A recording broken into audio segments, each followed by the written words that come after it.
大家好，我是小美。今天分享一道过年过节在北京必不可少的佳肴让豆腐。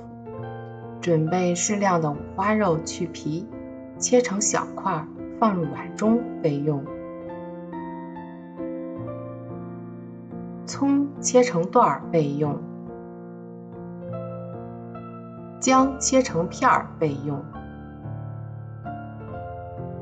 切好的五花肉和姜片、葱段一起放入绞肉机中，打成肉馅儿。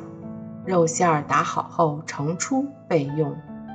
准备香油1勺，蚝油1勺，生抽1勺，老抽1勺。再准备适量的鸡精、五香粉、盐、白胡椒粉备用。肉馅中加入调味料，再加入香油、生抽、蚝油、老抽，然后朝一个方向搅拌均匀备用。准备适量的北豆腐，需要先控下水分，用擀面杖捣成豆腐泥，不要带有颗粒。取一小坨豆腐泥放在手心里，用手掌来回压扁，再拍成小圆饼。做好的豆腐饼中按个小坑，放上肉馅儿，再将四周的豆腐往中间包起。豆腐没有粘性，包的时候不是很好包。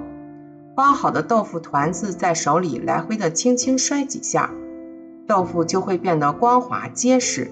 准备一个盘子，刷少量的食用油，将包好的豆腐放在盘中备用。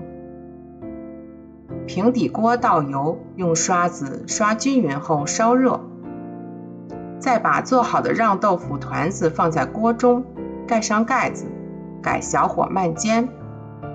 当豆腐团子能够轻松晃动的时候，就证明可以翻面了，大约需要5分钟。一面煎至金黄色后翻面，再盖上盖子，继续煎5分钟。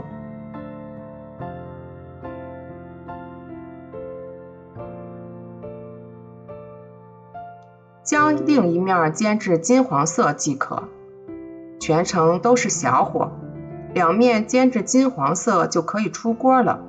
做好的让豆腐就可以直接吃了。表皮的豆腐微脆，里面的肉馅香滑，掰开看一下，里面还会有汤汁流出，真的是很好吃。多做出来的让豆腐可以放在冰箱里冷冻，之后蒸着吃、炖着吃都是可以的。你也快来试试吧！喜欢我记得关注吧，小美会定期分享美食，谢谢您的支持。